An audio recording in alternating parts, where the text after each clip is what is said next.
영화 스포는 귀를 닫아야 하지만 주식 스포는 귀를 활짝 열어야 합니다.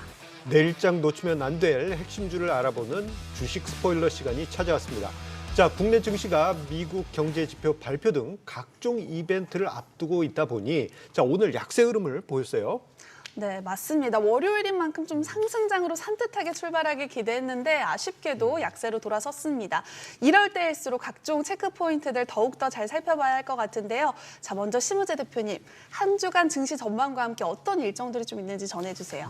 예, 일단은 이제 그 코스피라든가 이제 미국의 주요 지수 다 이제 4주 연속 상승을 했습니다. 그래서 이제 중요한 저항 라인에 지금 도달한 상태고요. 그렇기 때문에 지수 자체는 사실 뭐 단기적으로 좀 횡보를 할 거고 개별 종목 장세가 좀 나타날 거다. 다만 이제 그 목요일 밤에 이제 연준에서 가장 중요시하게 보는 물가 지표인 PCE 지표가 지금 발표가 되는데요.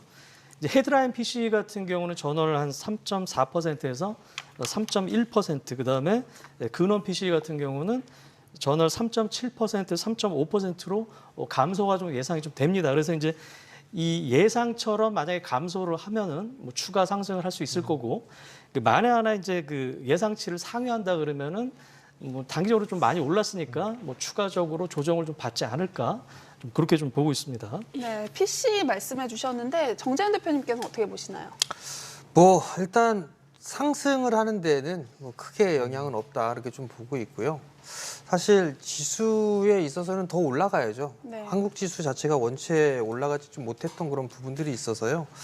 어느 정도 이 조정 이후에는 상승을 할 수 있지 않을까라고 좀 보여지는데요. 결론부터 좀 말씀을 드리면 시장이 좀 조정을 받게 되면 조정시 매수 관점으로 좀 보시면 좋을 것 같습니다. 지수로 보게 되면 한 61선 정도 있죠. 2460포인트에서 갭을 메우는 자리가 2440포인트 정도 되거든요. 그 구간대에 오게 된다라면 나름대로 좀 매수 관점으로 보셔도 좋을 것 같고요. 지수에 있어서 이 조정에 대한 강도라든가 이런 부분들을 환율을 좀 보면 도움이 되지 않을까 싶거든요. 단기적으로 추세 하단 자리대를 찍고 환율이 좀 반등이 나오고 있어요. 달러원 환율이. 그럼 많이 올라가게 되면 한 1320원에서 1330원 정도면 단기 고점이 되지 않을까? 그럼 지수는 조금 더 눌러주는 그런 모습들이 좀 나올 수가 있어요. 그럼 그때 매수를 하면 되지 않을까? 그렇게 좀 말씀을 드리겠습니다. 예, 두 분의 의견을 종합해 보니까요. 주 후반에 있을 PC 물가 지표가 좋게 나오면 환율 또한 긍정적으로 나오면서 시장에 긍정적인 온기가 있을 것 같은 기대감이 만들어집니다. 네. 자, 두 분의 시장 전망 참고하시기 바라겠고요.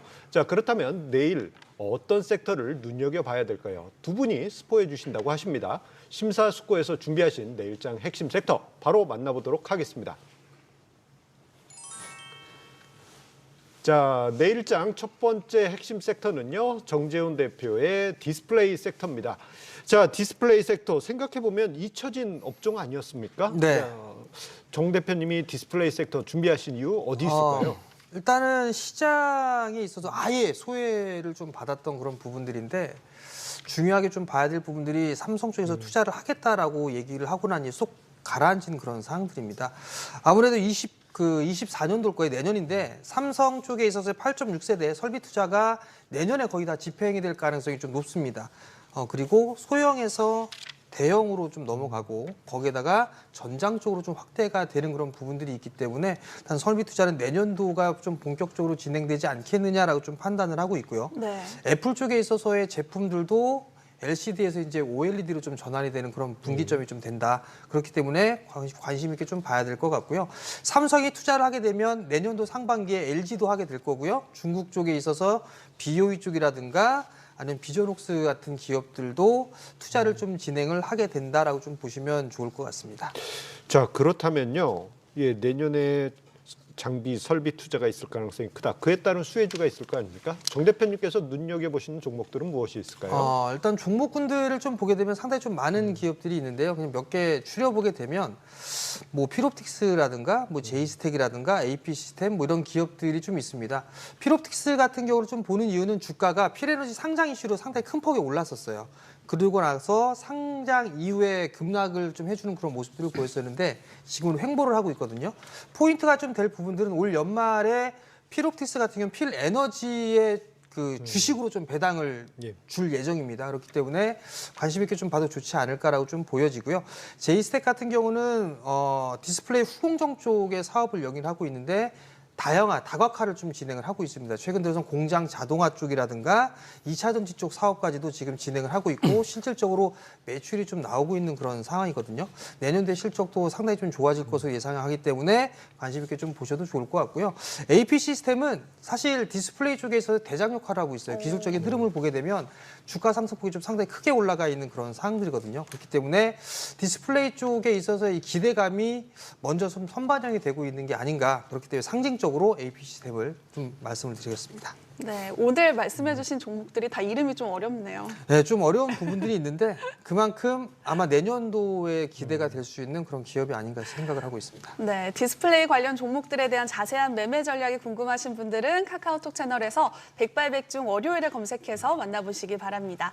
자, 그럼 계속해서 내일장 주목할 핵심 섹터 바로 만나보시죠.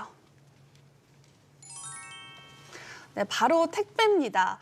자, 핵심 섹터로 택배는 저는 처음 보는 것 같은데 생각만 해도 택배 올 생각에 저는 너무너무 설렙니다. 두 분은 좀 택배 자주 시키시나요? 일단 새벽 배송으로 오늘 일단 2개 왔고요.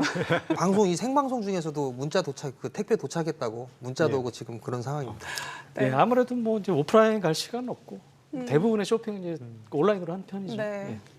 저는 택배가 왔나 안 왔나 하루에도 몇 번을 들락날락 거릴 정도로 참 택배를 좋아하는데 저 같은 분들이 많이 계실 것 같거든요.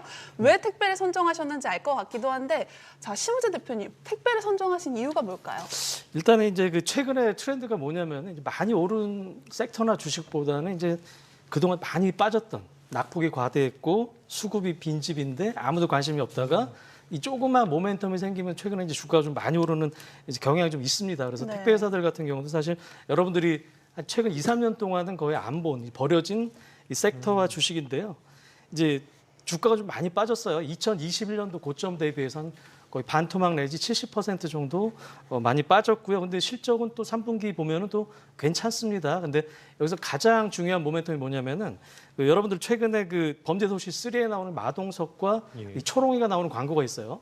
이 바로 알리익스프레스. 그거죠. 네. 이제 중국의 이제 온라인몰에 대한 해외 직구가 지금 폭증을 하고 있습니다. 그래서 지금 전년 대비 한 2배 정도 지금 느는 상태예요. 이렇게 강한 모멘텀이 좀 발생을 했다. 이렇게 좀 보시면 될 것 같습니다. 자, 그렇다면요, 우리 심 대표님께서 재밌는 표현을 해주셨어요. 수급 빈집이라는 표현을 해주셨는데요.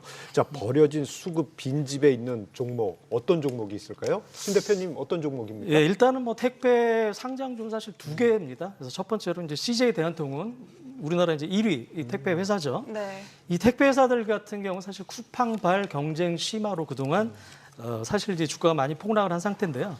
그 여러분들 아시겠지만은 그 뭐 네이버라든가 이제 온라인 그 전문몰들이 사실 상위 10개 중에서 이제 7개 정도가 이제 이길 배송을 도입을 하고 있고요. 아무래도 이제 쿠팡과의 경쟁 때문에 그 물류 그 내재화 대신에 이 전문 이 택배 협력사들과의 그 협력이 증대가 좀 되고 있는 상태고요. 아까 말씀드렸던 알리익스프레스의 국내 배송은 이제 동사가 전담을 좀 합니다. 그렇기 때문에 이 분기 물동량 자체도 반년 만에 한 2.6배 정도 급증을 하고 있는 상태고요. 그다음에 히든 종목은 나머지 한 개의 상장사가 되겠죠. 자, 이 회사 같은 경우도 주가가 엄청 많이 빠졌어요. 2021년도 고점 대비해서 한 70% 정도 빠졌습니다. 네. 근데 이제 실적은 또 어떠냐 봤을 때 3분기 영업이익이 327억이 나왔거든요. 이제 전년 동기 대비 33%가 증가를 했습니다. 그런데 시가총액이 3,300억인데요. 지금 분기당 300억 이상씩 나오기 때문에 연간 1,200억 원의 영업이익 체력이 있다. 그럼 수익 가치도 싸고 그다음에 PBR도 0.2배. 엄청나게 지금 싼 상태다.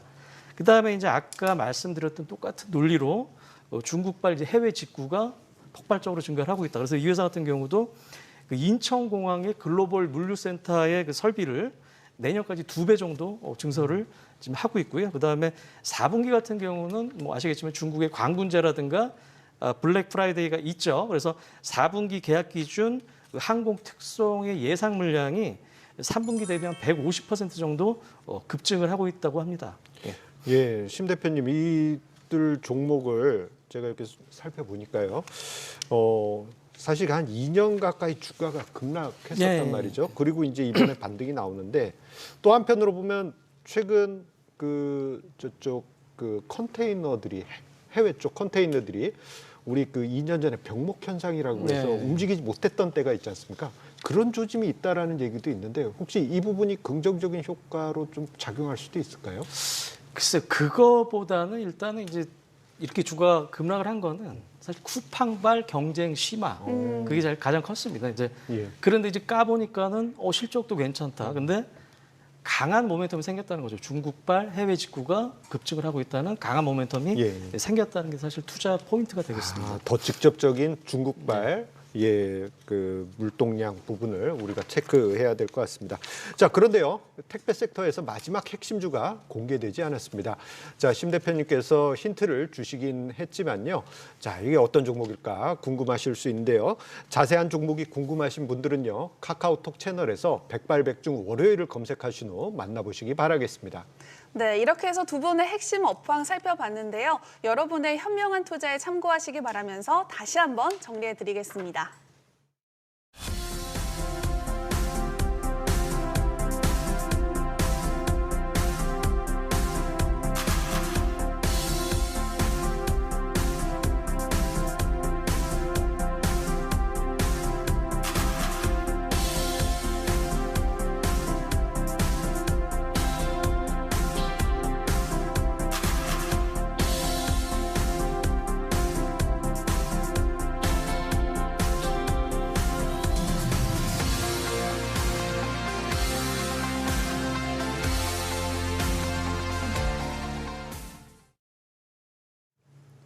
저희가 준비한 소식은 여기까지입니다.